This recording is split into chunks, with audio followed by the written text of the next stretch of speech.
Hello दोस्तों, मैं प्रदीप शुक्ला आपका स्टडी अड्डा में बहुत बहुत स्वागत करता हूं। उम्मीद करते हैं आप अच्छे होंगे, स्वस्थ होंगे और आपकी तैयारी, आपकी पढ़ाई बहुत ही बेहतरीन तरीके से चल रही होगी।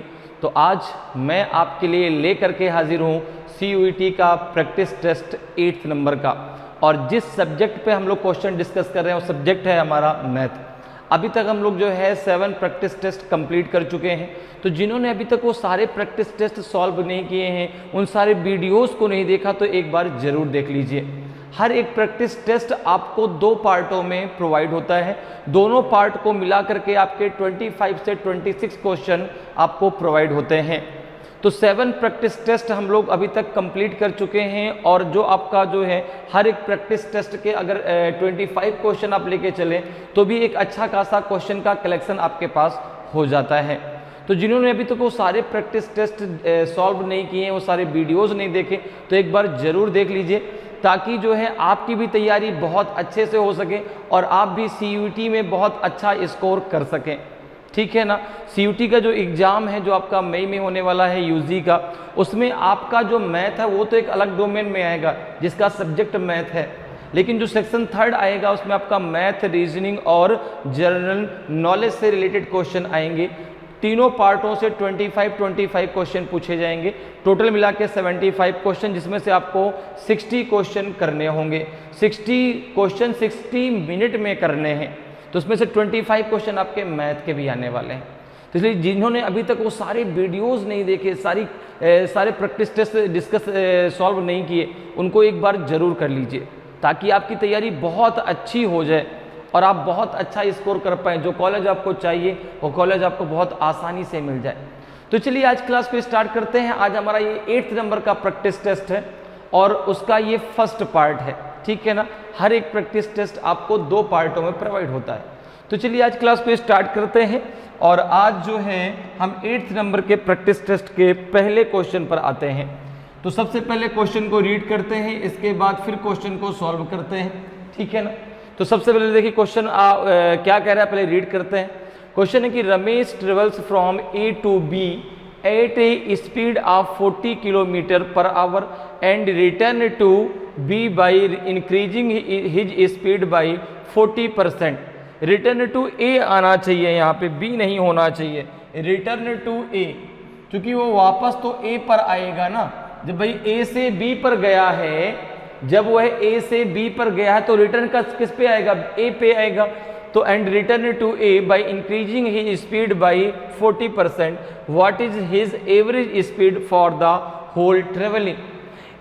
रमेश A से B तक 40 किलोमीटर प्रति घंटे की गति से यात्रा करता है और अपनी गति में 40% की वृद्धि करके A पर वापस आता है, B पर नहीं। जब भाई वापस किस पे आएगा, जहां से उसने चलना शुरू किया था, तो उसने चलना शुरू किया था A से, तो वह वापस भी तो A पर आएगा।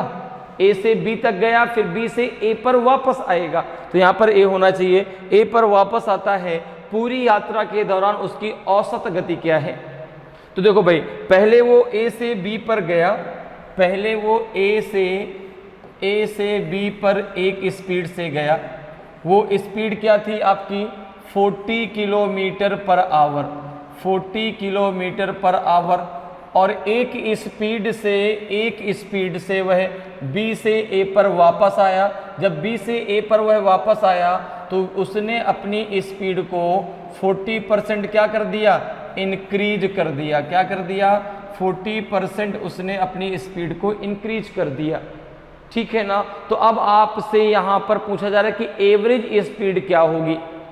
तो देखो, जब आपकी जो है डिस्टेंस सेम हो और जब वह एक स्थान से दूसरे स्थान पर जाए और दूसरे स्थान पे फिर से उसी स्थान पर वापस आए, तो यहाँ पे आप डायरेक्ट जो है एक फार्मूला लगा सकते हैं एवरेज स्पीड का।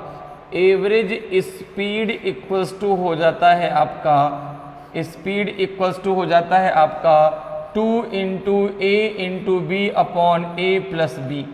A क्या है, A वह स्पीड है जिस स्पीड से वह A से B पर गया था, और B वह स्पीड है जिस स्पीड से वह B से A तक वापस आया है। तो अगर हम बात करें कि speed of A to B, अगर हम बात करें कि speed of A to B, तो आपने कहा अच्छा ए टू बी कौन सी स्पीड है जिसकी वैल्यू हमने ए मान ली है, इसको हमने किसके बराबर मान लिया, ए के बराबर, तो ये है आपकी 40 किलोमीटर पर आवर। अच्छा अब बात कर लेते हैं स्पीड ऑफ बी टू ए, अब बात कर लेते हैं स्पीड ऑफ बी टू ए जो वापस आया है, तो इसको हमने b माना है, b इक्वल्स टू इसमें 40 में वो है 40% का क्या कर देता है, इंक्रीज कर देता है, तो 40 इंटू 140 अपॉन कितना हो जाएगा 100, ठीक है ना, 140 अपॉन 100 कितना हो जाएगा, ये हो जाएगा आपका 56 kilometre per hour. 56 kilometre per hour, ये जब बी से ए पर आता है ये उसकी स्पीड है, तो एवरेज स्पीड कितनी हो जाएगी, एवरेज स्पीड इक्वल्स टू हो जाएगा आपका 2 इंटू 40 इंटू 56 अपॉन हो जाएगा आपका 40 प्लस 56, ठीक है, ये कितना हो जाएगा आपका जगह 2 इंटू 40 इंटू 56 अपॉन हो जाएगा कितना आपका 6 और ये हो जाएगा 96, ठीक है। अब जो है इसको किससे काट दो, 8 से काट दें क्या, देखो 8 से कटेगा क्या, तो 8 1 जा 8, 8 2 जा 16, 8 5 जा 40, ठीक है, 2 6 जा आपका हो जाएगा 12, ठीक है, 2 6 जा 12, 3 से काट दो, 2 से काट दो, 2 3 जा 6 और ये हो जाएगा आपका 28, 2 3 जा 6, 28, 2 जा होता है आपका 56, तो ये कितना हो जाएगा आपका 5 8 जा 40, बचेगा आपका 4, 4 2 जा 12 और 4 कितना हो जाएगा आपका 16, कितना हो जाएगा आपका 16 अपॉन 3, तो ये आ जाएगा आपका 3 4 जा 12, बचेगा 2, यहाँ कितना बचेगा आपका 2, ठीक है ना, नहीं 3 5 जा 15 हो जाएगा ना भाई, 5 8 जा 40 और कितना बचेगा आपका यहाँ पे 4 होल्ड हुआ, 5 2 जा 10, अच्छा सॉरी 5 2 जा 10 और 4 आपका 14 होगा, यहाँ पे 14 आएगा, यहाँ पे हम लोग गलत कर लिया भाई, सही कर लो, 140 आएगा, 140 अपॉन 3 होगा, तो 3 4 जा 12, कितना बचेगा 2 बचेगा 20 हो जाएगा, 3 6 जा आपका 18, फिर 2 बच जाएगा 2/3 किलोमीटर पर आवर, तो एवरेज स्पीड क्या आ जाएगी आपकी 43:2/3 किलोमीटर पर आवर आ जाएगा, तो ऑप्शन ए आपका सही आंसर हो जाएगा। तो जब भी एवरेज स्पीड आपसे पूछी जाए, डिस्टेंस आपकी सेम हो, ठीक है ना, और वह जिस स्थान से दूसरे स्थान पर गया है, दूसरे स्थान पे उसी स्थान पर वापस आता है, तो आप डायरेक्ट इस फॉर्मूले का प्रयोग कर सकते हैं 2 इंटू ए इंटू बी अपॉन ए प्लस बी। क्लियर है, तो ऑप्शन ए आपका सही आंसर होगा। अगले क्वेश्चन पर आते हैं, अगले क्वेश्चन का आंसर जरा बताएं भाई क्या होगा, अगले क्वेश्चन का आंसर बताएं, पहले क्वेश्चन को रीड कर लेते हैं। क्वेश्चन क्या है आपका कि Satish purchase 30 pens at 4 rupees each, he sold 16 pens at 15% profit and remaining at 30% profit, what is the profit percentage in the whole transaction. Satish ने 4 रुपये प्रत्येक की दर से 30 पेन खरीदे, उसने 16 पेन 15% लाभ पर और शेष 30% लाभ पर बेचे, पूरे लेन देन में लाभ प्रतिशत क्या है, ए बी सी डी में से कौन सा आपका सही आंसर होगा। देखो जरा, अब यहाँ पर भाई जो उसने, अच्छा एक चीज़ बताइए, जैसे कोई चीज़ आप खरीदते हैं, ठीक है, तो जो पैसा आप उसको खरीदने के लिए देते हैं वो पैसा आपके लिए क्या होगा, आपके लिए तो कॉस्ट प्राइस हो गया, ठीक है ना। तो उसने जो 30 पेन खरीदे और एक पेन की कीमत 4 रुपीज उसने लगाई, ठीक है ना, तो वो तो उसके लिए क्या हो जाएगा, कॉस्ट प्राइस। तो अगर मैं यहाँ पर बात करूँ टोटल कॉस्ट प्राइस कितना हो जाएगा, टोटल अगर बात करें कि सीपी ऑफ 30 पेन, ठीक है ना, कुछ टोटल कितने पेन है 30 हैं, तो अगर बात करें कि सीपी ऑफ 30 पेन्स, तो आपने कहा एक पेन की कीमत 4 रुपये है, तो ये हो जाएगा 30 इंटू 4 तो टोटल जो सीपी आ जाएगा वो आ जाएगा 120 रुपीज। ठीक है, तो 30 पेन का सीपी कितना हो जाएगा आपका 120 रुपीज। अब जरा टोटल सेलिंग प्राइस निकाल लें कि भाई उसको जो 16 पेन 15% प्रॉफिट पर बेचे और जो रिमेनिंग थे 14 पेन वो उसने 30% प्रॉफिट पर बेचे, तो टोटल उसको बेचने के बाद टोटल कितने रुपए मिले। ठीक है ना, तो यहाँ पे अगर हम बात करें, देखो एसपी बराबर क्या होता है, सेलिंग प्राइस बराबर होता है आपका सीपी इंटू कितना हो जाएगा आपका 100 प्लस प्रॉफिट। ठीक है, अपॉन क्या होता है, अपॉन होता है आपका 100। ठीक है, अगर बात करें तो देखो आपका प्रॉफिट बराबर क्या होता है, अर्थात पी बराबर प्रॉफिट की अगर हम बात करें तो प्रॉफिट बराबर होता है आपका प्रॉफिट इक्वल्स टू होता है आपका जो है क्या होता है एसपी माइनस सीपी। ठीक है, प्रॉफिट बराबर क्या होता है आपका सेलिंग प्राइस से आप कॉस्ट प्राइस घटा दो, जो बचेगा भाई वही तो आपका प्रॉफिट हुआ। ठीक है, अगर भाई कोई चीज़ आपने 10 रुपए में खरीदी और अगर आपने 12 रुपए में बेच दी तो 2 रुपए का आपका प्रॉफिट हो गया ना, तो सेलिंग प्राइस से कॉस्ट प्राइस को माइनस कर दीजिए, जो बचेगा वही आपका प्रॉफिट हो जाएगा। तो अब देखो यहाँ पे एसपी बराबर क्या होता है सीपी इंटू 100 प्लस प्रॉफिट। ठीक है, अपॉन 100, प्रॉफिट बराबर selling price minus cost price. अगर यहाँ से हम सीपी की बात करें तो सीपी बराबर क्या हो जाएगा आपका SP into 100 upon 100 plus profit. Clear है, तो यहाँ पर अगर हम टोटल सेलिंग प्राइस की बात करें, अगर हम यहाँ पे टोटल सेलिंग प्राइस की बात करें, टोटल एसपी की बात करें, तो देखो उसने जो है 16 पेन कितने पे बेचे, 16 पेन उसने 15% प्रॉफिट पर बेच दिए। एक पेन की कीमत कितनी है 4 रुपीज है, एक पेन की कीमत कितनी है 4 रुपीज है, तो 16 इंटू 4 यहां से सीपी निकल के आएगा कि भाई 16 पेन का सीपी कितना हुआ। ठीक है ना, और कितने परसेंट प्रॉफिट पे 15% प्रॉफिट पे, तो 115 अपॉन हो जाएगा 100। ठीक है ना, प्लस कितना हो जाएगा, प्लस उसने रिमेनिंग पर कितने बचे 14 इंटू 4 और ये कितने प्रॉफिट पर बेचे, ये बेचे 30% प्रॉफिट पे, तो 130 अपॉन हो जाएगा 100। यहां से आपका निकल आएगा टोटल सेलिंग प्राइस। यहां देखिए अभी जरा इसको सॉल्व कर लिए कितना आ जाएगा, देखिए जरा। तो आपने कहा कि भाई इसको जब करेंगे तो 4 से काट दो, ये 25 आ जाएगा, फिर 5 से काट दो, 5 5 जा 25, 5 2 जा 10, अब 5 3 जा 15, यहाँ 0 से 0 कैंसिल कर दो, 2 5 जा 10 और 2 2 जा 4। ठीक है, अब देखो कितना हो जाएगा, जरा मल्टीप्लाई कर लो भाई, कितना हो जाएगा ये दोनों आपस में जो भी मल्टीप्लाई आएगा आपस में जुड़ जाएगा। क्यों, क्योंकि इसका दोनों का डिनोमिनेटर क्या है आपका समान है, यहाँ भी 5 है यहाँ भी 5 है। ठीक है, देखो जरा कितना आएगा, तो 16 में 23 का मल्टीप्लाई कर दो, तो 16 3 जा 48। ठीक है, 4 आपका होल्ड हुआ, 16 2 जा हो जाएगा आपका 32 और 4 हो जाएगा 36 प्लस।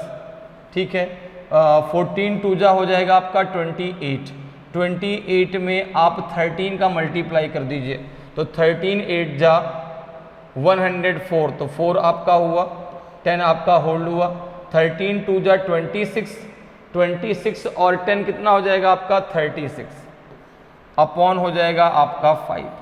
क्लियर है, तो यहाँ पे कितना आ जाएगा आपका, हो जाएगा आपका 8 प्लस 4 आपका हो जाएगा 12। ठीक है, और ये हो जाएगा 6 आपका 12 और 1 हो जाएगा आपका 13 और 3 3 6 और 1 कितना हो जाएगा आपका 3 3 6 और 1 हो जाएगा आपका 7 अपॉन हो जाएगा 5।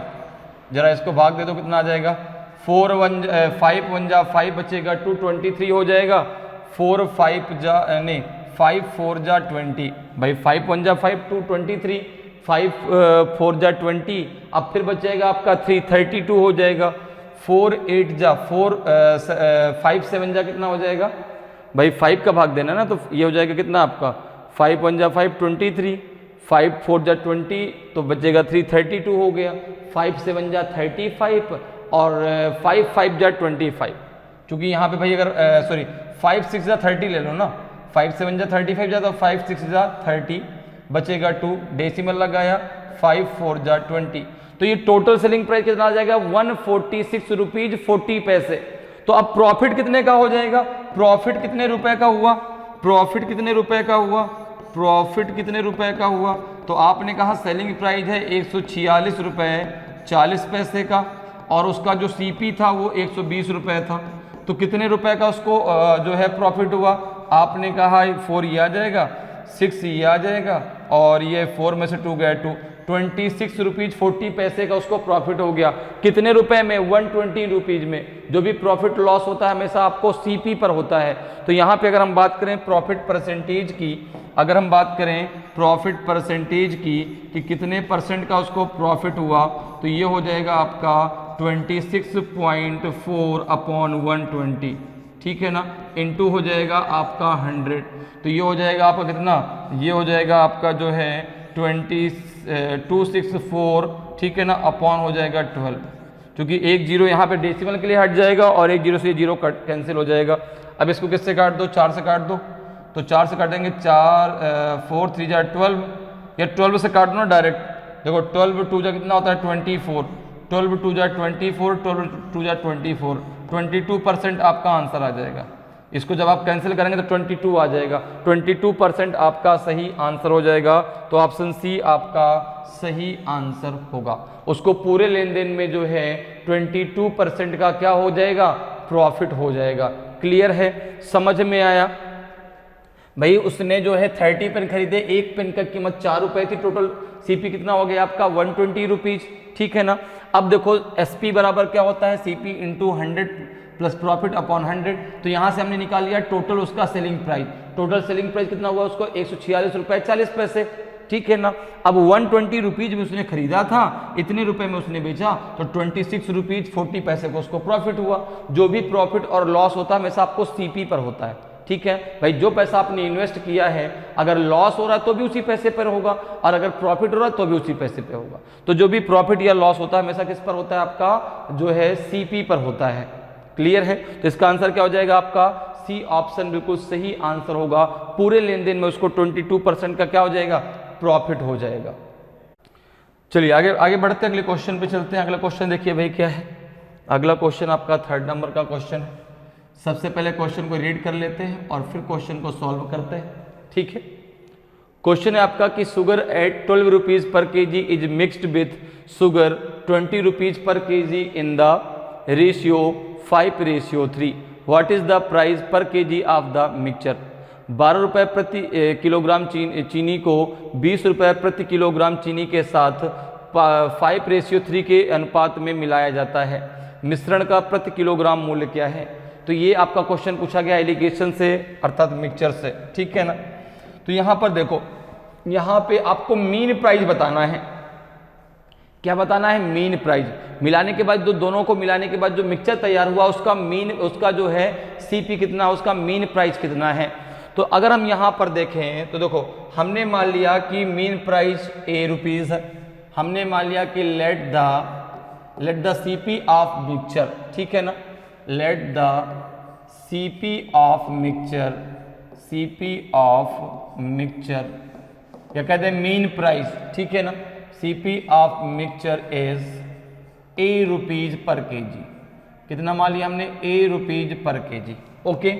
अब देखो यहाँ पर अगर हम बात करें तो एक उसके पास चीपर शुगर है, उसका रेट क्या है, उसका सीपी कितना है 20 रुपीज पर केजी। एक उसके पास डियरर जो है शुगर है, उसका रेट क्या है 20 रुपीज पर केजी, ठीक है ना। तो यहाँ पर और रेशियो किस रेशियो में है, 5:3 के रेशियो में उनको जो है मिक्स किया जाता है आपस में। तो यहाँ पर देखें कि CP of cheaper sugar, CP of cheaper sugar अर्थात जो सस्ती वाली आपकी चीनी है उसका रेट कितना है, तो आपने कहा 12 रुपीज पर केजी। और सीपी ऑफ डियरर शुगर जो महंगी चीनी है उसका रेट कितना है, तो 20 रुपीज पर केजी। अब यहाँ पे आप रूल लगा दो किसका, एलिगेशन का, ठीक है ना। एलिगेशन का जब आप रूल लगाएंगे तो यहाँ पे क्या हो जाएगा, देखो एक तो आपकी 12 रुपीज पर केजी वाली है, ये आपकी महंगी वाली है, सॉरी चीपर टी है, एक आपकी डियरर है जिसका रेट कितना है आपका 20 रुपीज़ पर केजी। आपने यहाँ पर जो मीन प्राइस माना है कि जो मिक्सचर तैयार किया जाएगा उसका जो सीपी आएगा वो कितना है आपका ए रुपीज़ पर केजी, उसको आपने माना है ए रुपीज़ पर केजी। तो देखो इसका जो माइनस आएगा वो यहाँ पे रखेंगे, इसका जो माइनस आएगा वो यहाँ पे रखेंगे, तो यहाँ पे रेशियो कितना बन के आएगा देखो जरा, तो ये हो जाएगा आपका 20 माइनस ए और ये हो जाएगा a माइनस 12, ठीक है ना, ये रेशियो आ जाएगा। भाई मीन प्राइस से एक बार जो है जो आपकी महंगी वाली जो चीनी है उससे मीन प्राइस को माइनस कर दीजिए और जो सस्ती वाली चीनी है उससे जो है उसको जो है मीन प्राइस से माइनस कर दीजिए, तो ये रेशियो आ जाएगा। अब देखो ये रेशियो किसके बराबर में हो जाएगा, ये रेशियो बराबर में हो जाएगा 20 माइनस ए अपॉन ए माइनस 12, ये रेशियो बराबर में हो जाएगा 5/3 के, क्योंकि जिस रेशियो में उनको मिक्स किया जाता है वो है आपका 5:3, तो ये रेशियो किसके बराबर में हो जाएगा 5/3 के। 3 का जरा इधर मल्टीप्लाई कर दो, कितना हो जाएगा आपका 23 या 60 माइनस 3a, 5 का इधर कर लो 5a माइनस हो जाएगा 60, a एक तरफ कर लो तो 3a को उधर ले जाओ तो जाएगा 5a प्लस 3a, इस 60 को उधर ले आओ 60 प्लस 60 हो जाएगा, तो ये हो जाएगा आपका 8a इक्वल्स टू 120 के, तो a इक्वल्स टू आ जाएगा 50 के, a इक्वल्स टू आ जाएगा 15 के, अर्थात जो आपका मीन प्राइस है जो मिक्सचर है उसका जो प्राइस है सीपी है वो आपका 15 रुपीज़ पर केजी है, तो ऑप्शन बी आपका सही आंसर हो जाएगा। क्लियर है, जो मिक्सचर बन के तैयार हुआ उसका सीपी कितना आ जाएगा, उसका सीपी आ जाएगा आपका 15 रुपीज़ पर केजी, तो ऑप्शन बी आपका सही आंसर होगा। क्लियर है, समझ में आया कैसे? भाई जो मिक्सचर तैयार हुआ उसका आपने सीपी कितना मान लिया ए रुपीज़, एक जो सस्ती वाली चीनी है उसका आपको जो है प्राइस कितना दिया गया है 12 रुपीज़ पर केजी, जो महंगी वाली चीनी उसका दिया गया है 20 रुपीज़ पर केजी। अब यहाँ पे एलिगेशन का जो है फार्मूला लगा दीजिए, तो यहाँ से ये रेशियो बन के आएगा, ये 5/3 रेशियो के बराबर हो जाएगा, तो यहाँ से आपको मीन प्राइस मिल जाएगा, कितना निकल के आएगा 15 रुपीज़ पर केजी। क्लियर है, अगले क्वेश्चन पर आते हैं।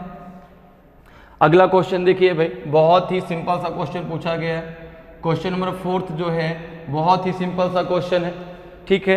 क्वेश्चन कह रहा है कि how many prime numbers are there from 41 to 100, 41 से 100 तक कितनी अभाज्य संख्याएं हैं। अब देखो प्राइम नंबर की बात अगर करें तो प्राइम नंबर वे नंबर होते हैं जिनके केवल 2 फैक्टर हैं, ठीक है ना, प्राइम नंबर वे नंबर होते हैं जिनके केवल 2 फैक्टर हैं, 2 फैक्टर में एक 1 एंड एक दूसरा आपका इटसेल्फ, स्वयं वही नंबर, ठीक है ना, तो जिनके केवल 2 फैक्टर हैं वो आपके प्राइम नंबर हैं। अब देखो अगर हम बात करें कि 1 to 100, अगर मैं आपसे कहूं कि 1 to 100 प्राइम नंबर कितने होते हैं, तो ये टोटल आपके होते हैं 25 prime number, 1 to 100 25 prime number होते हैं, 1 to 100 25 प्राइम नंबर होते हैं, डायरेक्ट आपको याद रखना है। अगर 1 to 100 की बात करें तो 25 आपके प्राइम नंबर होते हैं। अब इसका देखो ग्रुप भी मैं आपको बता देता हूं, देखो कैसे। 1 to 100 में सबसे पहले ग्रुप आता है 1 to 25 का, 1 to 25 में आपके 9 प्राइम नंबर होते हैं, 1 to 25 में आपके 9 प्राइम नंबर होते हैं। फिर 25 to 50 में आपके 6 प्राइम नंबर होते हैं, कितने होते हैं 6, ठीक है ना। फिर आपके 50 to 75 में 50 to 75 में भी आपके 6 प्राइम नंबर होते हैं, और 75 to 100 में आपके जो है कितने प्राइम नंबर होते हैं 4 प्राइम नंबर होते हैं, ठीक है। ये ग्रुप आपको याद रखना है। 1 to 100 में आपके 25 प्राइम नंबर होते हैं। ग्रुप की अगर बात करें तो 1 to 25 में आपके 9, 25 to 50 में आपके 6, 50 to 75 में आपके 6 और 75 to 100 में आपके 4। अब देखो हमसे पूछा जा रहा है कि 41 to 100, कहाँ से कहाँ तक 41 to 100, तो 41 भी तो एक आपका प्राइम नंबर है, 41 भी तो एक आपका प्राइम नंबर है। तो अब यहाँ पे अगर हम देखें तो देखो 50 to 75 कितने हैं आपके 6, 50 to 75 आपके 6 और 75 to 100 आपके 4, तो 6 + 4 तो आपके जो है 10 तो यही हो गए। तो 50 to 100 अगर मैं बात करूं तो 50 to 100 आपके कितने प्राइम नंबर हो जाएंगे? 6 + 4 10 आपके ये हो गए। अब देखो 41 to अगर 100 बात करें, 41 to अगर 100 बात करते हैं तो 41 एक हो जाएगा, एक आपका हो जाएगा कौन सा? एक हो जाएगा आपका 43 हो जाएगा और एक आपका 47 हो जाएगा। 3 प्राइम नंबर ये हो जाएंगे।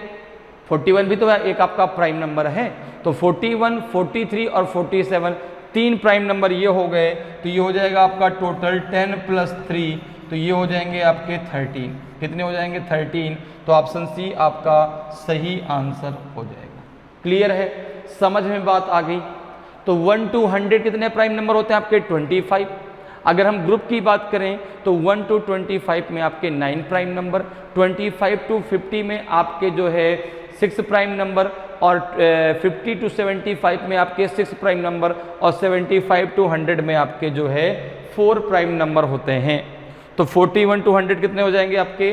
13 हो जाएंगे। ऑप्शन सी आपका सही आंसर हो जाएगा। क्लियर है? नेक्स्ट क्वेश्चन में आते हैं। नेक्स्ट क्वेश्चन देखिए भाई, 5th नंबर क्वेश्चन है। सबसे पहले क्वेश्चन को रीड कर लेते हैं, फिर क्वेश्चन को सॉल्व करते हैं। क्वेश्चन है आपका जो है कि in a marriage party 3 different light shine after every 10 seconds, 15 seconds and 25 seconds respectively.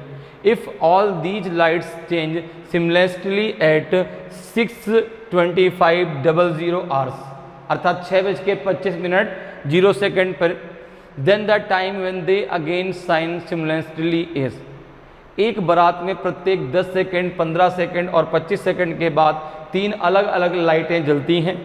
यदि ये सभी बत्तियाँ 6:25 बजे एक साथ बदल जाती हैं तो वो फिर से एक साथ कब चमकेंगी? देखो ऐसे क्वेश्चन में आपको कुछ नहीं करना होता, जो आपको समय दिया गया है कि इतने इतने पर यह एक साथ बजती हैं, उन सब का केवल आप एलसीएम निकाल लीजिए। तो यहाँ पे हम डायरेक्ट इसको करेंगे। ऐसा क्वेश्चन जब भी आए, ठीक है ना, जब भी ऐसा क्वेश्चन डायरेक्ट आप उसका एलसीएम निकाल लीजिए, ठीक है। तो यहाँ पर देखिए हम डायरेक्ट जो है 10 second, LCM of 10 second, 15 second and 25 second, यहाँ पे हम निकाल लेते हैं LCM of 10 second, 15 second and 25 second. अब इनका एलसीएम जरा निकालो तीनों का। तो यहाँ पे जो है फैक्टर मेथड आप जो है अप्लाई कर दो। कितना है आपका? 10, 15 एंड 25। सबसे पहले 2 से डिवाइड कर दो, तो 2 5 जा 10, 15 एंड 25, फिर 3 से कर लो तो हो जाएगा 5, 3 5 जा 15, 25, फिर 5 से कर दो तो 5 1 जा 5, 5 1 जा 5, 5 5 जा 25, फिर 5 से कर दो तो 1 1 और 1 आ जाएगा। इनका जरा मल्टीप्लाई कर लो तो 5 5 जा 25 और 25 6 जा हो जाएगा आपका 150, 25 6 जा हो जाएगा आपका 150। तो इनका जो एलसीएम है वो कितना निकल के आएगा? इनका एलसीएम निकल के आ जाएगा आपका 150। अच्छा, ये जो 150 आया ये सेकंड में आएगा, ठीक है ना, क्योंकि जो आप यहाँ पर जो आपको टाइमिंग दिया है वो सेकंड में दिया गया है, तो जो एलसीएम आएगा वो भी सेकंड में आएगा। अब सेकंड को कन्वर्ट कर दो मिनट में। सेकंड को अगर मिनट में कन्वर्ट करते हैं तो कितना हो जाएगा आपका? 150/60, ठीक है ना। 60, चूँकि भाई 1 मिनट में आपके 60 सेकंड होते हैं, तो सेकंड को मिनट में कन्वर्ट करने के लिए 60 से आप क्या कर दें? डिवाइड कर दें। कितना मिनट कितना सेकंड आएगा देखो जरा, तो ये आ जाएगा आपका 2 मिनट और आपका 30 सेकंड आ जाएगा। 2 मिनट 30 सेकंड आ जाएगा। अब 2 मिनट 30 सेकंड को जरा ऐड कर दो किसमें आपका? इसको ऐड कर दो 62500 में आप ऐड कर दो 2 मिनट और 30 सेकंड को, ठीक है। तो 2 मिनट किसके साथ में ऐड होगा? 25 के साथ में। भाई ये आपके आवर्स हैं, ये आपके मिनट है, ये आपके सेकंड है। तो यहाँ पे जो है आपका हो जाएगा कितना? ये हो जाएगा आपका 6 hours 27 minute 30 सेकेंड। इस समय पर फिर से जो है वो है एक साथ आपस में फिर से बजेंगी, फिर से चमकेंगी, फिर से साइन करेंगी। तो यहाँ पे हो जाएगा आपका 6:27 30 सेकेंड। तो ऑप्शन जो है आपका बी बिल्कुल सही आंसर हो जाएगा। क्लियर है, समझ में आया? तो ऐसे क्वेश्चन में कुछ नहीं, डायरेक्ट आप एलसीएम निकालिए, जो आएगा।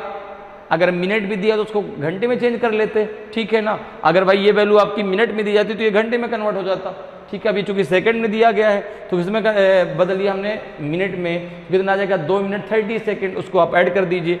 ये आपका क्या है? ये आपका आर है, ये आपका जो है मिनट है, और ये आपका सेकेंड है। इसमें जब आप इसको ऐड करेंगे तो 2 मिनट किसके साथ में ऐड होगा? 25 के साथ में। तो जगह 6:27 30 सेकेंड। तो ऑप्शन बी आपका सही आंसर हो जाएगा। क्लियर है? नेक्स्ट क्वेश्चन पे आते हैं। नेक्स्ट क्वेश्चन देखिए भाई, आपका 6 नंबर क्वेश्चन है। सबसे पहले क्वेश्चन को रीड कर लेते हैं। क्वेश्चन क्या आपसे पूछ रहा है? क्वेश्चन है कि if sec square theta plus tan square theta equals to 7/12 then sec के पावर 4 थीटा माइनस tan के power 4 theta equals to what? क्या होगा सही ऑप्शन इन चारों में? देखो भाई, बहुत ही सिंपल सा क्वेश्चन आपसे पूछा गया है। तो आपको यहाँ पे दिया क्या गया है? दिया गया है आपको कि सेक स्क्वायर थीटा प्लस, यहाँ पे आपको दिया गया sec square theta plus tan square theta plus tan square theta equals to दिया गया है 7/12। अच्छा, we know that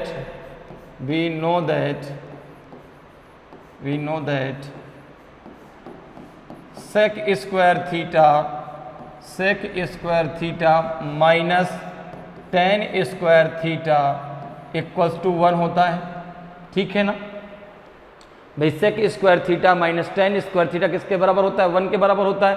तो ये हमें पता है कि भाई, अब ये वैल्यू तो आपको दी गई, ये हमें पता है कि sec square theta minus tan square theta equals to 1।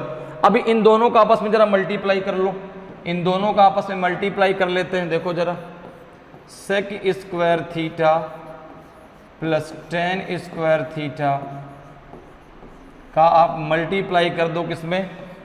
Sec square theta minus tan square theta में। तो ये बराबर में हो जाएगा 7/12 इंटू 1 हो जाएगा।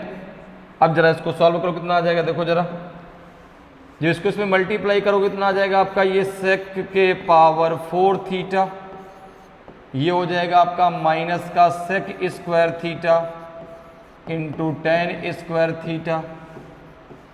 अब जरा tan स्क्वायर का मल्टीप्लाई करो तो प्लस का हो जाएगा आपका tan square theta into sec square theta, और ये हो जाएगा माइनस का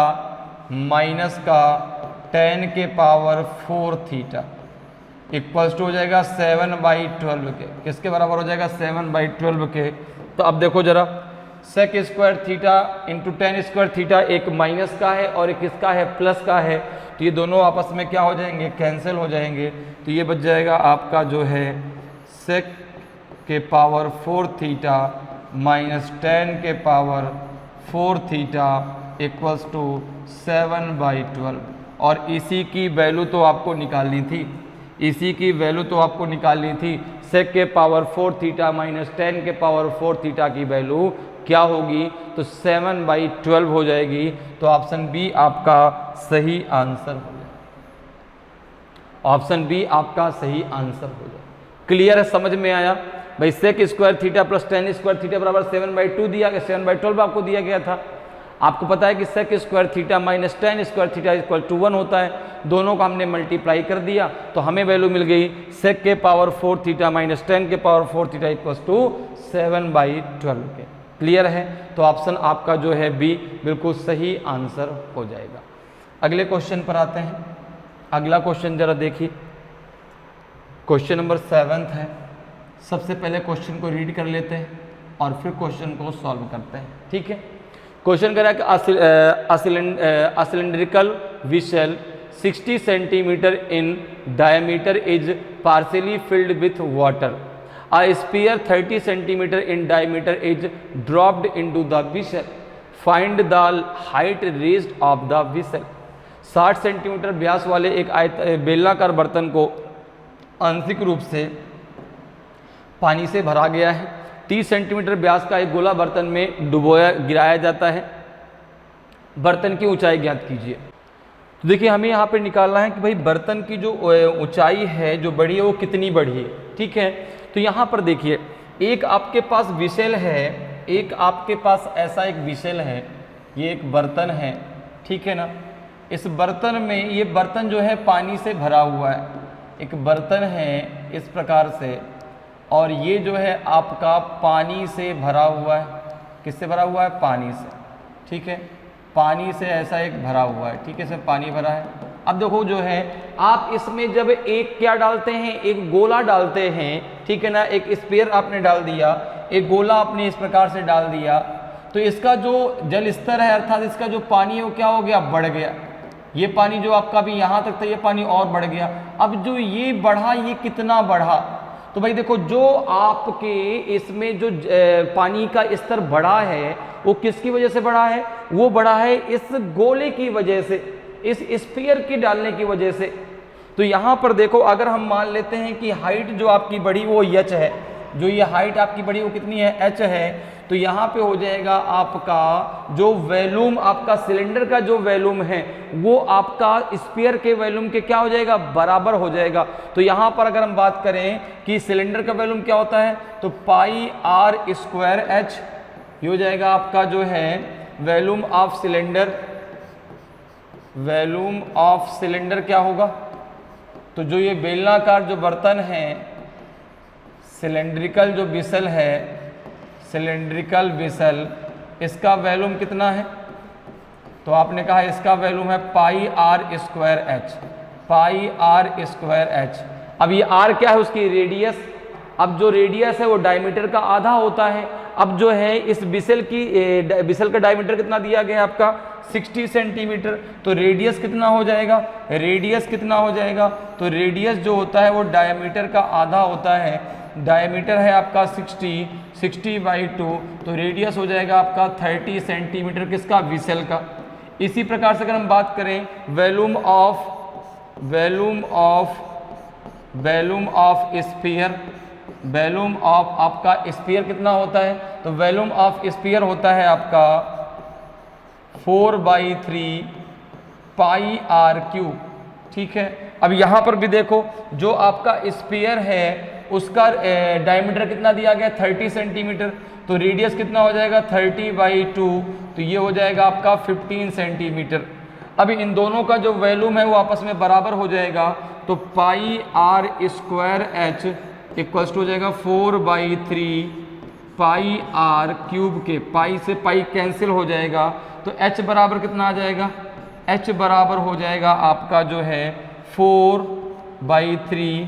यहाँ पे अब देखो ये r किसका है? ये आपका स्फीयर का रेडियस है जो आपका 15 है। तो 15 × 15 हो जाएगा अपॉन जो है यहाँ पे आ जाएगा आपका 30 × 30।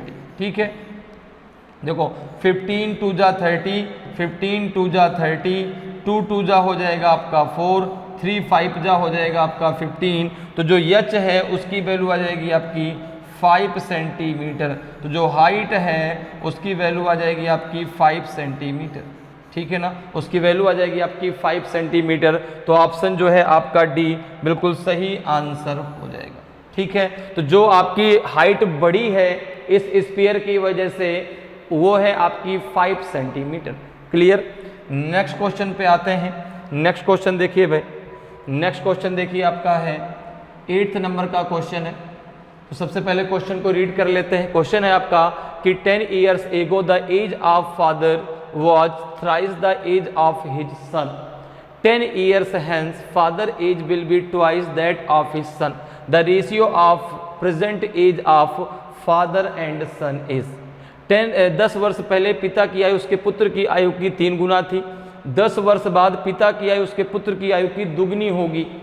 तो पिता और पुत्र की वर्तमान आयु का अनुपात कितना है ये आपको बताना है। तो देखो इसको हम करेंगे किससे, रेशियो के द्वारा। इस क्वेश्चन को हम सॉल्व करते हैं रेशियो के द्वारा।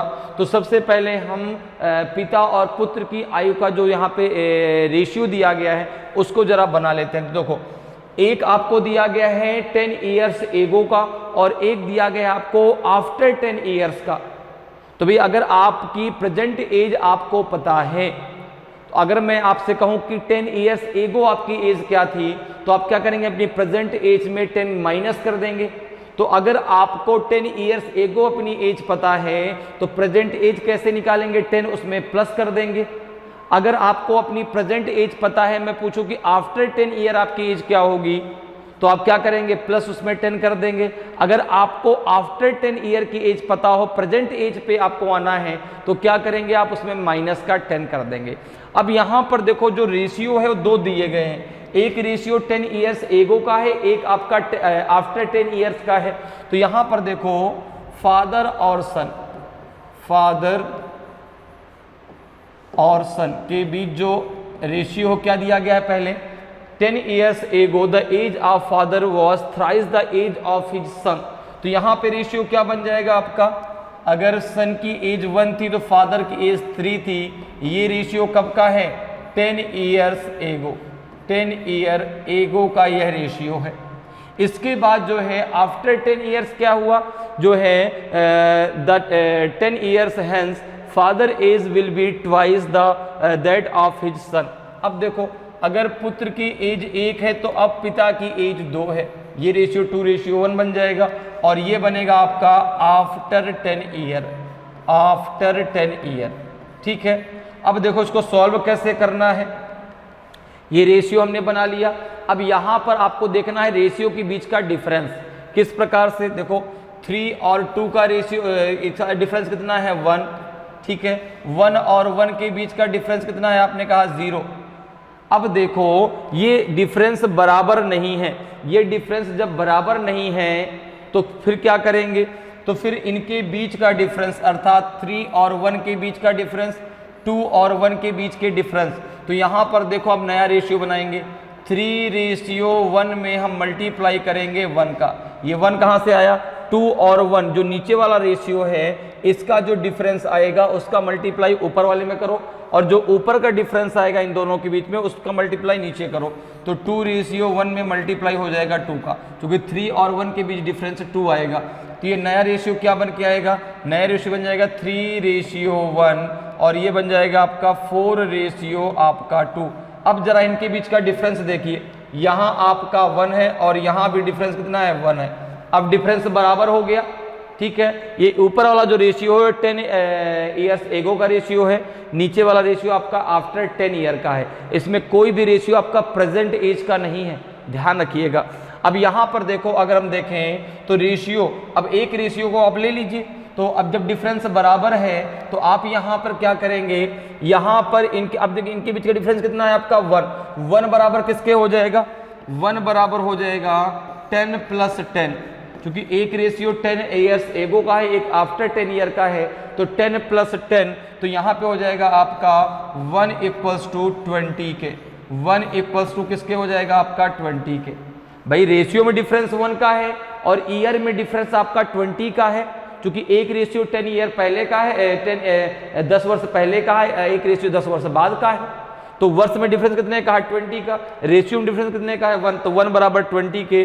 तो अगर हम यहाँ पर देखें तो इनकी एज कितनी आ जाएगी, चाहे आप 10 ईयर्स एगो वाले से निकाल लीजिए, चाहे 10 ईयर्स आफ्टर वाले से निकाल लीजिए। अगर 10 ईयर्स एगो की बात करें तो 3 × 20 रेशियो 1 × 20, तो ये हो जाएगा आपका 60 रेशियो आपका 20। अब देखो ये जो रेशियो है ना, ये 10 वर्ष पहले का है। तो अगर मुझे प्रेजेंट पे जाना है, अगर मुझे प्रेजेंट पे जाना है, अगर मुझे प्रेजेंट पे आना है तो मुझे क्या करना पड़ेगा, 60 + 10 रेशियो 20 + 10। क्योंकि ये 10 वर्ष पहले का है तो प्रेजेंट पे आने के लिए क्या करना पड़ेगा, 10 वर्ष उसमें ऐड करने पड़ेंगे। तो ये हो जाएगा आपका जो है 70:30, 70:30, 0 से 0 कैंसिल हो जाएगा, तो ये रेशियो आ जाएगा 7:3। तो प्रेजेंट एज की अगर बात करते हैं तो 70 और 30, 70 ईयर जो है आपके उसके पिता की है और पुत्र की एज है आपकी 30 ईयर। रेशियो की बात करें तो 7:3। ऑप्शन बी आपका सही आंसर हो जाएगा। क्लियर है। अगर इसमें हम मल्टीप्लाई करते हैं, अगर नीचे के रेशियो से लेके चलते तो यहाँ पे आपका 80 आता और 40 आता, तो इसमें हम क्या करते 10 माइनस करते, क्योंकि ये जो रेशियो नीचे वाला ये आपका 10 वर्ष बाद का रेशियो है, तो प्रेजेंट एज में आने के लिए क्या करते हैं आप 10 उसमें माइनस कर देते हैं। क्लियर है। तो दोनों में से किसी एक रेशियो से आप आंसर निकाल सकते हैं। तो यहाँ पे ऑप्शन बी आपका सही आंसर हो जाएगा। उनकी प्रेजेंट एज का जो रेशियो है वो 7:3 आ जाएगा। क्लियर। नेक्स्ट क्वेश्चन पे आते हैं। नेक्स्ट क्वेश्चन देखिए आपका 9th नंबर का क्वेश्चन है। सबसे पहले क्वेश्चन को रीड कर लेते हैं। क्वेश्चन आपसे क्या कह रहा है। क्वेश्चन है आपका जो है कि a student has to score 25% marks to get through. If he gets 25% marks and fails by 25 marks then find the maximum marks set for the examination. एक छात्र को उत्तीर्ण होने के लिए 25% मार्क प्राप्त करने होंगे। यदि वह 25 अंक प्राप्त करता है, 25 अंकों से फेल हो जाता है, अनुत्तीर्ण हो जाता है, तो परीक्षा के लिए निर्धारित अधिकतम अंक ज्ञात कीजिए। हमने मान लिया कि let the maximum mark set, हमने मान लिया कि let the maximum mark set for examination set is 100। ठीक है ना। कितने हैं मैक्सिमम मार्क, हमने मान लिया कि जो है मैक्सिमम मार्क जो एग्जामिनेशन के लिए सेट किए गए वो हैं आपके 100। ठीक है। अब कह रहा है कि उसको जो है अगर एग्जामिनेशन पास करना है तो 25% मार्क उसको प्राप्त करने होंगे। ठीक है। अब अगर जो है वह 25 जो है अंक प्राप्त करता है और 25 अंकों से वह जो है फेल हो जाता है। ठीक है ना। 25 अंक वो क्या करता है प्राप्त करता है, 25 अंकों से वो फेल हो जाता है। तो जो है अधिकतम अंक कितने हैं जो है उस एग्जामिनेशन के, तो यहाँ पर देखो तो 100 आपने मैक्सिमम मान लिए हैं, तो 100 में कितने परसेंट उसको प्राप्त करने हैं, 100 में उसको 25% अंक प्राप्त करने हैं पास होने के लिए। 100 हमने मैक्सिमम मान लिए हैं, ध्यान रखना। तो उसके हिसाब से 25% अगर उसको प्राप्त करने हैं तो 25 अंक उसको प्राप्त करने हैं। ठीक है ना। अब देखो 25 बराबर किसके हो जाएगा, 25 बराबर हो जाएगा 25 अंक प्राप्त करने पे वह 25 से फेल हो जाता है। मतलब 25 अगर वह और प्राप्त कर लेता तो वह पास हो जाता। भाई जब 25 उसको मिलते हैं तो 25 से वह फेल हो जाता है, तो अगर 25 उसको और मिल जाते तो वह परीक्षा को पास कर लेता। तो ये बराबर में हो जाएगा 25 इक्वल्स टू आपका 50 के, तो 1 इक्वल्स टू हो जाएगा आपका 50/25। तो ये हो जाएगा 1 इक्वल्स टू 2 के, 1 इक्वल्स टू किसके हो जाएगा 2 के, तो 100 इक्वल्स टू किसके हो जाएगा, 100 इक्वल्स टू हो जाएगा आपका 200 के। अर्थात जो टोटल मार्क्स हैं वो एग्जामिनेशन के लिए वो है आपके 200। कितने हैं जो आपके मैक्सिमम कह लीजिए, टोटल मार्क कह लीजिए, वो है आपके 200। तो ऑप्शन सी आपका सही आंसर हो जाएगा। क्लियर है, समझ में आया। भाई हमने मान लिया कि मैक्सिमम मार्क जो सेट किए गए एग्जामिनेशन के लिए 100 है। 100 अगर हैं तो 25% मार्क्स को पास होने के लिए चाहिए, तो 100 का 25% 25 होगा। अब 25 अंक उसने प्राप्त किए, 25 से फेल हो गया, तो 25 उसको अगर और मिल जाते तो वो पास हो जाता। तो 25 इक्वल्स टू 50 के हो जाएगा, 25 प्लस 25, तो 1 इक्वल्स टू 2 के, तो 100 इक्वल्स टू 200 के। तो यहाँ पे जो है टोटल मार्क्स कितने हैं 200 है। क्लियर। अगले क्वेश्चन पर आते हैं। अगला क्वेश्चन देखिए आपका 10th नंबर का क्वेश्चन। सबसे पहले क्वेश्चन को रीड कर लेते हैं, क्वेश्चन क्या कह रहा है, और फिर क्वेश्चन को सॉल्व करते हैं। क्वेश्चन है कि 2 men and 3 boys can do a work in 10 days and 3 men and 2 boys can do it in 8 days. How long will 2 men and 1 boy take to complete the work. 2 आदमी और 3 लड़के किसी काम को 10 दिनों में पूरा कर सकते हैं, और 3 आदमी 2 लड़के उस काम को 8 दिन में कर सकते हैं। तो 2 आदमी और 1 लड़का उस काम को कितने दिनों में पूरा कर लेंगे, ए बी सी डी में से कौन सा आपका सही आंसर होगा। तो यहाँ पर देखो आप अगर बात करें तो यहाँ पर क्या हो जाएगा आपका, ये हो जाएगा आपका जो है 2 मेन प्लस 3 बॉयज कितने दिनों में पूरा कर लेते हैं, तो आपने कहा 10 डेज में, तो इंटू 10 कर दो। ये किसके बराबर में हो जाएगा, ये हो जाएगा 3 मेन प्लस 2 बॉयज मिलके कितने दिनों में कर सकते हैं, तो आपने कहा 8 डेज में, ये इसके बराबर हो जाएगा। तो यहाँ पे जो है कितना हो जाएगा आपका 20 men plus 30 boys equals to 24 men plus 16 boys के। ओके, अब यहाँ पर देखो बॉयज को एक तरफ कर लो, मेल को एक तरफ कर लो। तो यहाँ पे देखो अगर सॉरी मेन को एक तरफ कर लो, बॉयज को एक तरफ कर लो, तो 24 man minus 20 man equals to 30 boys minus 16 boys. Okay, तो ये हो जाएगा आपका जो है 4 मैन इक्वल्स टू 14 बॉयज के। तो ये हो जाएगा आपका जो है 2 मैन इक्वल्स टू 7 बॉयज के। ठीक है भाई, 2 से कैंसिल कर दो तो 2 2 4 और 2 7 जा आपका जो है हो जाएगा 14। तो अगर मैं यहाँ पे बात करूँ तो मैन और बॉयज का रेशियो क्या निकल के आएगा, तो आपने कहा 7/2। कितना निकल के आएगा आपका 7/2। अगर हम बात करें तो यहाँ पे जो है एक मैन की जो है कितनी इफिशियंसी है, तो 7 यूनिट काम करने की, और एक बॉयज़ की इफिशियंसी कितनी है, 2 यूनिट काम करने की। ठीक है, तो अगर मैं टोटल वर्क की बात करूं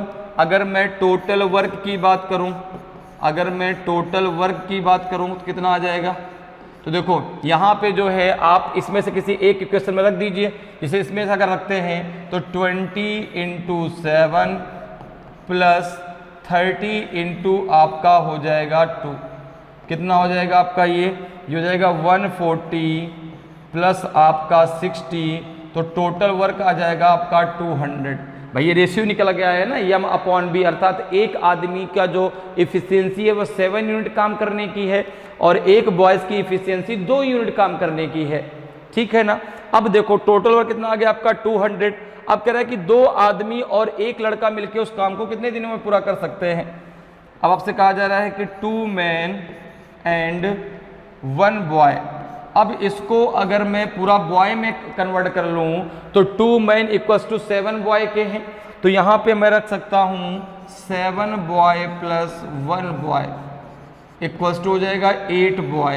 तो अगर यह 8 बॉय जो है 200 वर्क को करते हैं तो कितने दिनों में पूरा करेंगे, तो आपने कहा टोटल वर्क है आपका 200। अगर ये 8 लड़के मिलकर उस काम को करते हैं कितने दिनों में पूरा कर लेंगे, तो किससे कटेगा, 4 से काट दो, 4 दूना 8, 4 पंचे 20, 25 दूना 50। ठीक है ना। तो 25 डेज आपका सही आंसर हो जाएगा। ठीक है ना, 25 डेज आपका सही आंसर हो जाएगा। तो 25 दिनों में जो है यह पूरा कर लेंगे। 2 आदमी और एक लड़का जो उस काम को पूरा करने में 25 डेज ले लेंगे। क्लियर है भाई। जो 2 आदमी उसको भी हमने किस में कन्वर्ट कर लिया, बॉय में कन्वर्ट कर लिया। ठीक है, तो भाई 2 मैन इक्वल्स टू 7 बॉय के था, तो यहाँ पे हमने 7 बॉय रख दिया, तो 7 बॉय प्लस 1 बॉय आपका 8 बॉय हो गए। जब 8 बॉय मिलकर इस काम को करेंगे तो 25 डेज में यह काम कंप्लीट हो जाएगा। तो ऑप्शन जो आपका ए है बिल्कुल सही आंसर होगा। क्लियर है। नेक्स्ट क्वेश्चन पे आते हैं, आपका 11th नंबर का क्वेश्चन। तो सबसे पहले क्वेश्चन को रीड कर लेते हैं और फिर क्वेश्चन को सॉल्व करते हैं। ठीक है। क्वेश्चन है आपका कि a sum of money at compound interest amount to thrice in 4 years, in how many years will it amounts to 27 times itself. चक्रवृद्धि ब्याज पर एक राशि 4 वर्षों में 3 गुना हो जाती है, तो कितने वर्षों में यह स्वयं का 27 गुना हो जाएगी। ठीक है, 10 ईयर में, 12 ईयर में, 14 ईयर में कि आपका 15 ईयर में, और किस रेट पे, किस उस पे, तो कंपाउंड इंटरेस्ट पे। ठीक है ना, कंपाउंड इंटरेस्ट पे। ठीक है, सिंपल इंटरेस्ट और कंपाउंड इंटरेस्ट में डिफरेंस क्या है, तो सिंपल इंटरेस्ट आपका हर वर्ष का क्या होता है, समान होता है। पहले वर्ष का कंपाउंड इंटरेस्ट और सिंपल इंटरेस्ट दोनों समान होते हैं, ठीक है ना। कंपाउंड इंटरेस्ट मतलब ब्याज पर आपको ब्याज देना पड़ता है, ठीक है ना। और जो सिंपल इंटरेस्ट है वो आपका हर वर्ष का क्या होता है, एक समान होता है। तो देखिए भाई, अगर हम बात करें तो किस पर है, कंपाउंड इंटरेस्ट पे, ठीक है ना। तो अब यहां पर देखो कंपाउंड इंटरेस्ट की अगर बात करें तो क्या कह रहे हैं कि कंपाउंड इंटरेस्ट पर एक जो इसका प्रिंसिपल है वो आपका जो है 4 वर्षों में कितना हो जाता है, उसका 3 गुना हो जाता है। तो यहाँ पे अगर आपने कहा कि भाई प्रिंसिपल अगर आपने P मान लिया, प्रिंसिपल अगर आपने P मान लिया, तो जो कंपाउंड अमाउंट है वो कितना हो जाता है आपका 3P, वो कितना हो जाता है 3P। तो अमाउंट बराबर क्या होता है, अमाउंट बराबर क्या होता है, A बराबर होता है आपका P into 1 plus R upon 100 के पावर होता है आपका T। अच्छा, T कितना दिया गया है, कितने टाइम पर होता है, तो आपने कहा 4 ईयर में, ठीक है ना, 4 ईयर में। तो यहाँ पे आपका जो है A कितना है आपका 3P इक्वल्स टू है आपका P into 1 plus R upon 100 के पावर हो जाएगा आपका 4। P से P आपका कैंसिल हो गया, तो ये 1 प्लस R अपॉन 100 के पावर 4 इक्वल्स टू हो जाएगा आपका 3 के, ठीक है। अब देखो, अगर दोनों तरफ का मैं होल ऑफ क्यूब कर देता हूँ, दोनों तरफ का अगर मैं होल ऑफ क्यूब कर देता हूँ तो कितना हो जाएगा, ये हो जाएगा आपका 1 प्लस R अपॉन 100 के पावर हो जाएगा आपका 12 इक्वल्स टू हो जाएगा आपका 27। कितना हो जाएगा आपका 27। अब यही तो कह रहा है कितने वर्षों में यह स्वयं का आपका 27 टाइम्स हो जाएगा। मतलब अब यहाँ पे जो आपका अमाउंट है, अब अमाउंट कितना हो जाना चाहिए, 27P हो जाना चाहिए। अर्थात अब जो आपका बनेगा वो क्या बनेगा आपका 27P equals to P into 1 plus R upon 100 के पावर आपका T। कितने वर्षों में इसका 27 गुना हो जाएगा कंपाउंड इंटरेस्ट पर, ठीक है ना। तो P से P आपका कैंसिल हो जाएगा, ये हो जाएगा आपका 1 प्लस R अपॉन 100 के पावर T इक्वल्स टू हो जाएगा आपका जो है 27। अब देखो 27 इसके बराबर है, तो यहाँ पे अगर आप दोनों को बराबर करेंगे तो T बराबर क्या आ जाएगा आपका 12 ईयर, T बराबर क्या आ जाएगा आपका 12 ईयर, ठीक है ना, क्या आ जाएगा 12 ईयर। अर्थात 12 वर्षों में अपने आपका जो है 27 गुना हो जाएगा किस पर, कंपाउंड इंटरेस्ट पर। समझ में मेरी बात आई भाई। पहले कह रहा है कि 4 वर्षों में अपना 3 गुना हो जाता है, अर्थात अगर प्रिंसिपल P है तो आपका जो है अमाउंट कितना हो जाता है 3P। अमाउंट बराबर होता है आपका P into 1 plus R upon 100 के पावर T। तो यहाँ से अगर दोनों तरफ का हम क्यूब कर देते हैं तो ये इसके बराबर में हो जाएगा। अब ये जो है वैल्यू इतनी होनी चाहिए, तो देखो यहाँ पे आपका जो है अब ये प्रिंसिपल कितना हो जाएगा 27 टाइम्स हो जाएगा। तो ये इसके बराबर है, 27 इसके बराबर है, तो इन दोनों को जब हम बराबर करेंगे तो ये वैल्यू इससे कट जाएगी, T बराबर आपका 12 ईयर आ जाएगा। अर्थात 12 वर्षों में यह अपने आप का 27 गुना हो जाएगी। क्लियर है, तो ऑप्शन बी आपका सही आंसर होगा। अगले क्वेश्चन पर आते हैं। अगला क्वेश्चन जरा देखिए भाई, 12th नंबर का क्वेश्चन। सबसे पहले क्वेश्चन को रीड कर लेते हैं। क्वेश्चन क्या कह रहा है, क्वेश्चन है कि a dealer bought an article at 20% discount on its original price, he sold it at 40% increase on the original price, what is profit percentage in this transaction. एक व्यापारी ने एक वस्तु को उसकी मूल कीमत पर 20% की छूट पर खरीदा और उसने इसे मूल कीमत पर 40% की वृद्धि पर बेच दिया। तो इस लेन देन ने लाभ प्रतिशत क्या है, देखो हमने मान लिया कि let the original price of the article, let the original price of article हमने मान लिया 100 रुपीज़। कितना मान लिया 100 रुपीज़। अब कह रहा है कि जो ओरिजिनल प्राइस था उस पर उसने उसको 20% डिस्काउंट पर खरीदा, अर्थात उसके लिए उसका सीपी क्या हुआ। अगर मैं बात करूं कि सीपी क्या हुआ, ठीक है ना, सीपी ऑफ आर्टिकल तो आपने कहा कि अगर उसका ओरिजिनल प्राइस 100 रुपीज़ आपने माना है तो उसने उसको 20% डिस्काउंट पर खरीदा है, अर्थात जो उसके लिए उसका सीपी पड़ा ना वो 80 रुपीज़ पड़ा, ठीक है ना।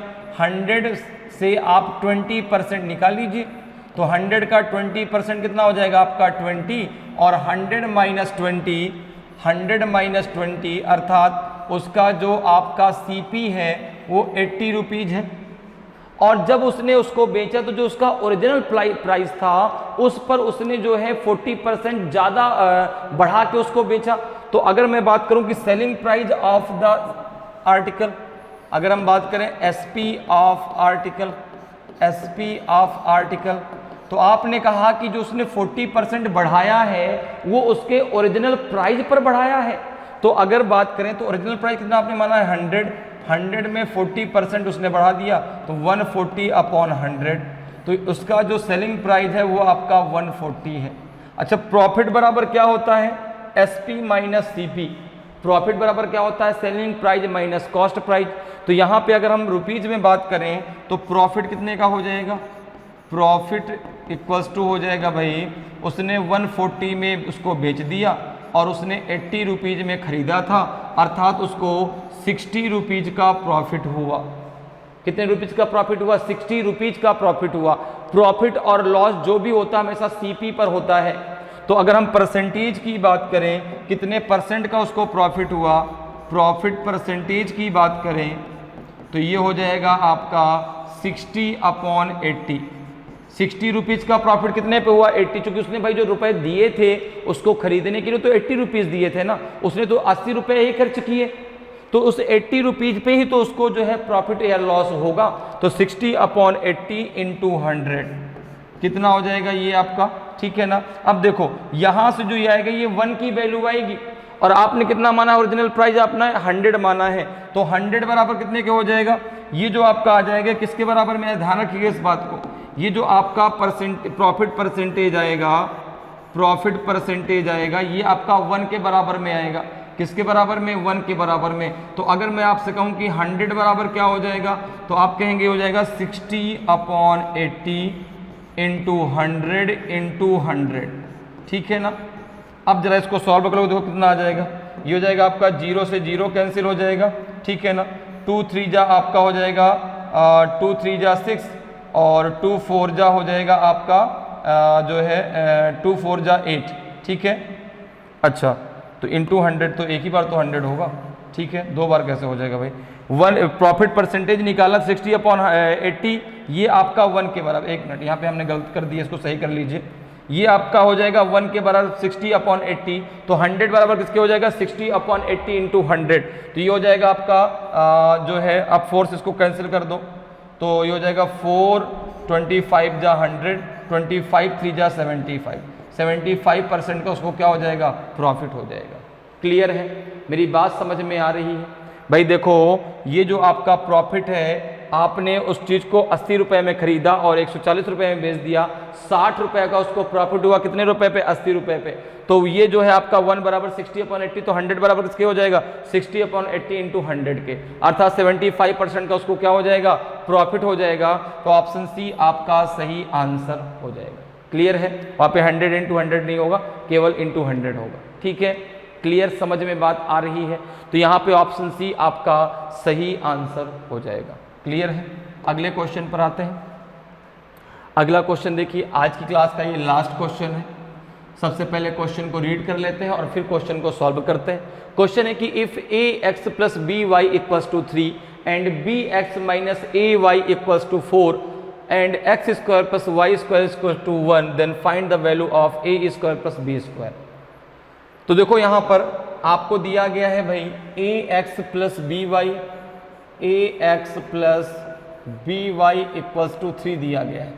अब अगर हम दोनों तरफ का स्क्वायर कर दें, अगर दोनों तरफ का हम स्क्वायर कर देते हैं कितना हो जाएगा, तो ये इसको a मान लो, इसको b मान लो, तो ये हो जाएगा a square plus B square plus 2ab a x b y equals to हो जाएगा आपका 9।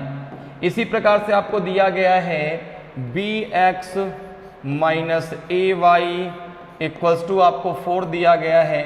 अब अगर इन दोनों का भी हम स्क्वायर कर दें तो ये क्या हो जाएगा आपका ए स्क्वायर अर्थात B square x square plus B square तो A square Y square minus 2 आपका जो है 2bx A Y equals to हो जाएगा आपका 16 के।